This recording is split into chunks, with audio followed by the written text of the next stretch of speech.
Hello friends, সুরূপার রন্ধনশালায় দেখো আজকে সুরূপা তোমাদের সামনে ঢেলা মাছ নিয়ে চলে এসেছে। এবার আমি আজকে ঢেলা মাছটা তোমাদের ঝাল করে দেখাবো। ঢেলা মাছগুলো আমি ভালো করে ধুয়ে তাতে নুন হলুদ মাখিয়ে রেখেছি।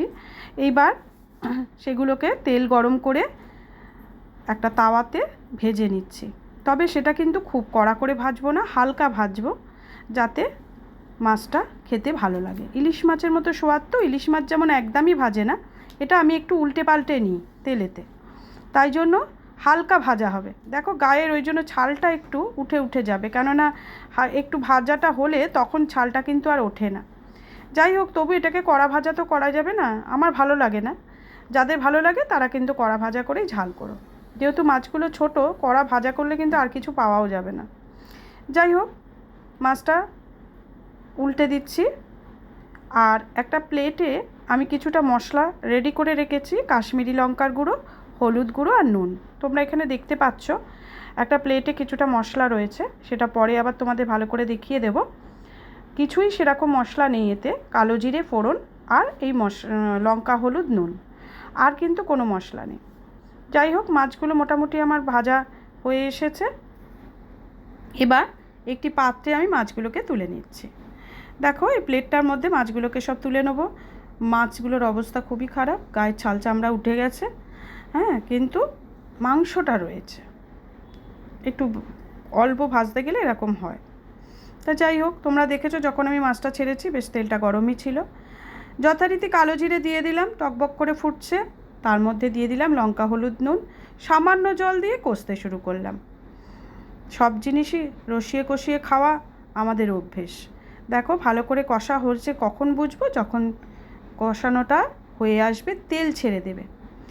যেহেতু এতে আর কোনো মশলা নেই, লঙ্কা আর হলুদ, তাই জন্য এটা কিন্তু খুব বেশিক্ষণ কষতে লাগবে না। অলরেডি তেল ছেড়ে দিয়েছে, কিন্তু আমার আরেকটু কাশ্মীরি লঙ্কার গুঁড়োর প্রয়োজন আছে। এটা কিন্তু আমি ঝাল লঙ্কা দিইনি, কাশ্মীরি লঙ্কার গুঁড়ো প্রথম থেকেই দিয়ে রান্না করছি, এবং সব রান্নাতেই আমি সেটা দিই। ঝালের প্রয়োজন পড়লে আমরা কাঁচা লঙ্কা ওতে দিয়ে দিই, মেখে খাই।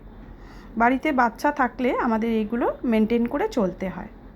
দেখো কথা বলতে বলতে কষাটা আমার হয়ে এসেছে। প্লেট ধুয়ে মশলার জলটা দিয়ে দিলাম, দিয়ে তারপরে বাটি থেকে আর সামান্য অল্প জল দিয়ে মশলাটা জলের সাথে মিশিয়ে নিলাম। নিয়ে এবার একটু ফুটতে দিতে হবে। ফুটতে দিলেই আমাদের কী করতে হবে, ঢেলা মহারাজকে জলে ভাসাতে হবে। এবার ঢেলাকে ভেলায় ভাসিয়ে দেব।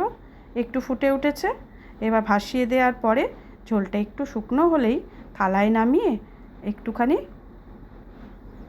ধনেপাতা ছড়িয়ে দিতে হবে। তার আগে কাঁচা লঙ্কাকে দিয়ে দেবো, সাপোর্ট না পেলে ঢেলা কিন্তু উঠতে পারবে না।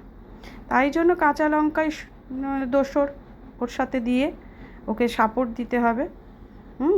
কাঁচা লঙ্কাটা এবার আমি ওতে ভেঙে ভেঙে দেবো, কারণ আমি তো ঝাল দিইনি, তোমরা দেখলে প্রথম থেকেই কাশ্মীরি লঙ্কার গুঁড়ো দিয়ে রান্না করেছি।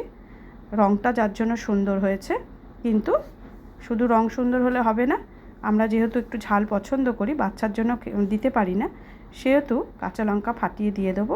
আর ঝালটা অনেকটা শুকনো হয়ে এসছে দেখো। তাই এইবার কাঁচা লঙ্কাটা দেওয়ার পরে একটু সামান্য রেখে মাছটাকে থালায় নামিয়ে ফেলবো।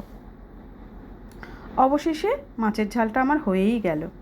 এবার সেটাকে আস্তে করে একটা থালায় প্লেটে নামিয়ে নিলাম। নিয়ে এবার ধনেপাতা ওপর থেকে ছড়িয়ে দিচ্ছি।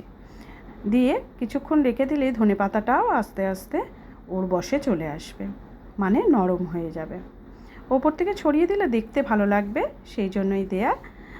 তোমরা যদি মনে করো ওটা দিয়ে ফোটাবে, দিতে পারো। আজকের রেসিপিটা এখানেই শেষ করলাম।